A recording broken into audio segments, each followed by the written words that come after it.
السلام علیکم ورحمۃ اللہ وبرکاتہ۔ اعوذ باللہ من الشیطان الرجیم، بسم اللہ الرحمن الرحیم۔ وما قدر اللہ حق قدرہ۔ قرآن حکیم کے پارہ نمبر 24 اور 25 سے 5 پیغامات آپ کے سامنے پیش کرنے ہیں۔ قرآن حکیم کی ایک آیت کا ٹکڑا میں نے آپ کے سامنے پڑھا ہے۔ اللہ تبارک و تعالیٰ نے فرمایا کہ وما قدر اللہ حق قدرہ، لوگوں نے اللہ تبارک و تعالیٰ کی وہ قدر نہیں کی جو قدر اس کی ہونی چاہیے تھی۔ والارض جميعا قبضته یوم القیامہ، کل قیامت کے دن یہ ساتوں زمین، والسماوات مطویات بیمینہ، ساتوں زمین ساتوں آسمان اللہ تبارک و تعالیٰ کے داہنے ہاتھ میں لپٹے ہوئے ہوں گے۔ اس آیت کریمہ کے اندر آپ غور کریں گے، اس میں اللہ تبارک و تعالیٰ کے داہنے ہاتھ کا تذکرہ ہے۔ اس دنیا کے اندر اللہ تبارک و تعالیٰ کے تعلق سے، رب کے تعلق سے، الہ کے تعلق سے بنیادی طور پہ آپ کو 3 قسم کے لوگ ملیں گے۔ ایک جماعت آپ کو ایسی ملے گی جو اللہ کا انکار کرتی ہے، جس کا یہ کہنا ہے کہ یہ دنیا اپنے آپ وجود میں آ گئی، اس دنیا کا کوئی بنانے والا نہیں ہے۔ ایک جماعت آپ کو ایسی ملے گی جس اقرار کرتی ہے کہ اللہ کا وجود ہے، لیکن اللہ تبارک و تعالیٰ کے ساتھ شرک کرنے والی ہے۔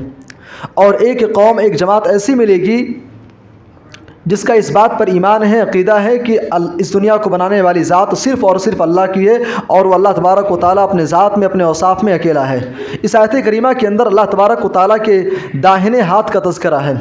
جس طریقے سے ہمارا اس بات پر ایمان ہے کہ اللہ کا وجود ہے، ہمارا اس بات پر ایمان ہے کہ اللہ تعالیٰ عرش پر مستوی ہے، ہمارا اس بات پر بھی ایمان ہونا چاہیے کہ اللہ تبارک و تعالیٰ کا داہنا ہاتھ بھی ہے۔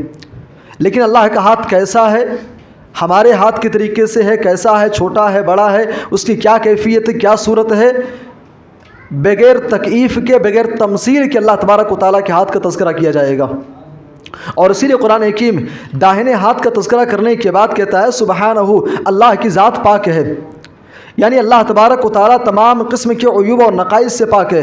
ہمارے ہاتھ کا معاملہ کیا ہے؟ کسی کا ہاتھ چھوٹا ہے، کسی کا بڑا ہے، کسی کے ہاتھ میں کسی کی انگلی کٹی ہوئی ہے، کسی کا ہاتھ ڈیمیج ہے، کچھ پرابلم ہے، کہیں نہ کہیں نقص پایا جا رہا ہے، لیکن اللہ تبارک و تعالیٰ کی داہنے ہاتھ کا ثبوت ہے۔ لیکن اللہ تبارک و تعالیٰ کا ہاتھ کیسا ہے، اس کی تمثیل اور اس کی مثال نہیں بیان کی جائے گی۔ پہلا پیغام یہی ہے، الید ثابت للہ عز وجل، اللہ تبارک و تعالیٰ کے لیے داہنے ہاتھ کا ثبوت ہے۔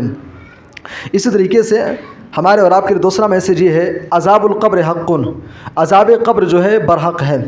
ہم سب کا ایمان ہے کہ انسان دنیا کی زندگی طے کرنے کے بعد اسے قبر کے اندر دفن ہونا ہے، اور قبر کے اندر جانے کے بعد ایک انسان اگر نیک ہے، اچھا ہے، تو قبر کی زندگی اس کے لیے بہت ہی اچھی ہونے والی ہے۔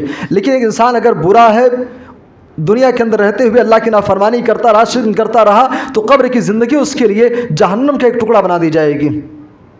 لیکن اس دنیا کے اندر ایک ایسا طبقہ، اور بالخصوص ہمارے سماج کے اندر مسلمانوں کا ایک بہت بڑا طبقہ ایسا پایا جاتا ہے جو عذاب قبر کا انکار کرتے ہیں، جن کا یہ کہنا ہے کہ بھئی عذاب قبر قصہ اور کہانی ہے، ایک چھوٹی سی قبر ہے، ایک گڈھا ہے، اس میں مردے کو دفن کیا گیا ہے، وہاں فرشتے کیسے آ رہے ہیں، عذاب کیسے ہو رہا ہے، یہ ہماری عقل میں بات نہیں آ رہی ہے۔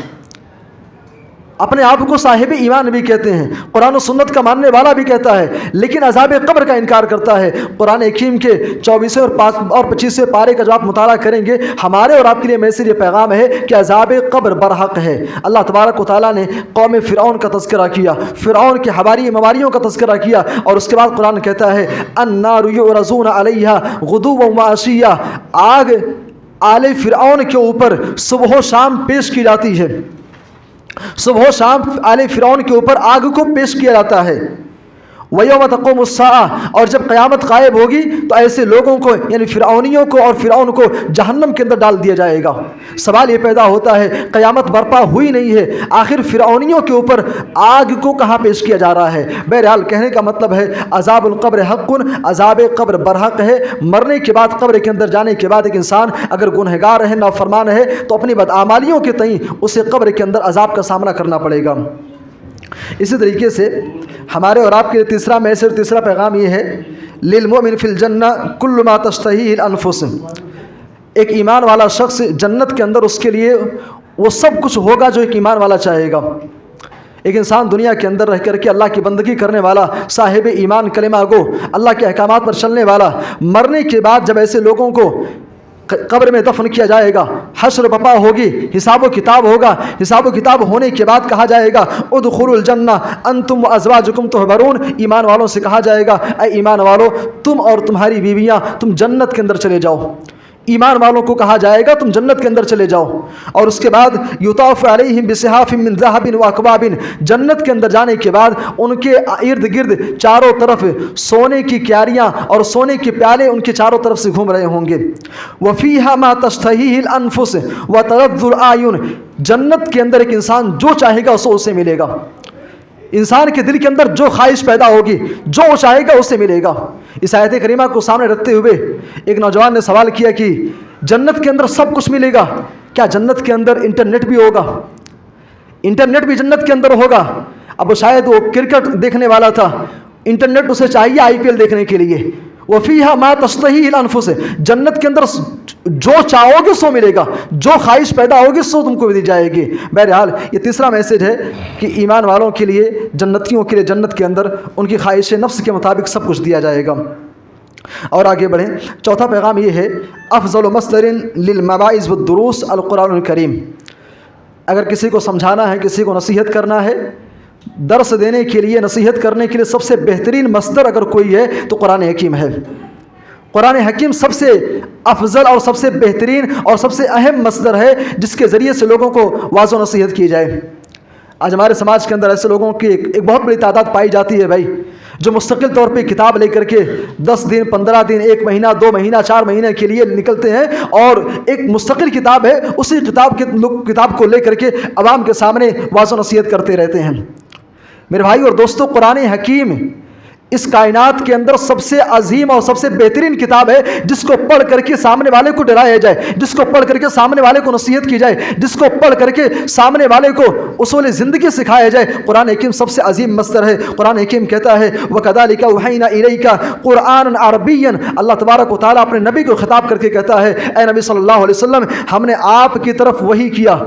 وَكَذَلِكَ أَوْحَيْنَا إِلَيْكَ قرآن عربی، ہم نے آپ کی طرف عربی قرآن کی وحی کی، لتنذر ام القری، وحی کیوں کی؟ تاکہ اس کو پڑھ کر کے آپ مکہ والوں کو ڈرائیے، ومن حولہا، جو اہل مکہ ہے ان کو ڈرائیے، اور اہل مکہ کے ارد گرد جو لوگ ہیں آپ ان کو قرآن حکیم کی آیتیں پڑھ کر کے سنائیے۔ لہٰذا کہنے کا مطلب یہ ہے کہ سب سے عظیم مصدر وہ ہے جس کے ذریعے سے لوگوں کو نصیحت کی جائے، وہ قرآن حکیم ہے۔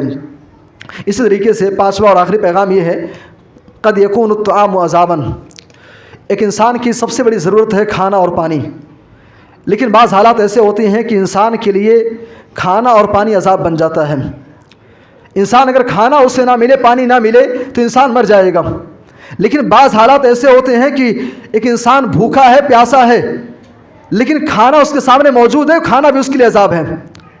بعض دفعہ ایسا ہوا ہے کہ انسان بھوکا ہے، پیاسا ہے، بھائی کھانا موجود ہے لیکن کھانے کے اندر زہر ہے، پانی کے اندر زہر ہے، نہیں کھائے گا تب بھی مر جائے گا، کھائے گا تب بھی مر جائے گا۔ اور ایسی کیفیت اس وقت پیش آئے گی، ایک ایسا مرحلہ بھی پیش آنے والا ہے ظالموں کے لیے، نافرمانوں کے لیے، گنہگاروں کے لیے، اللہ کی نافرمانی کرنے والوں کے لیے۔ میدان محشر کے اندر حساب و کتاب کے بعد جب جہنمیوں کو جہنم کے اندر پھینکا جائے گا، جہنمیوں کو جسمانی طور پہ جو سزائیں ہوں گی وہ اپنی جگہ ہیں، جہنمیوں کے لیے کھانا بھی عذاب ہوگا، پانی بھی عذاب ہوگا، سونا بھی عذاب ہوگا، اوڑھنا بھی عذاب ہوگا۔ جہنمیوں کے لیے وہاں پر جو بھی چیزیں دی جائیں گی سب ان کے لیے عذاب ہی ہوگا۔ قرآن حکیم کہتا ہے شجرۃ الزقوم طعام الاثیم، جہنمیوں کو تھوہڑ کا درخت، کانٹے دار درخت ان کو کھانے کے لیے دیا جائے گا، طعام الاثیم، گنہگاروں کا یہ کھانا ہوگا۔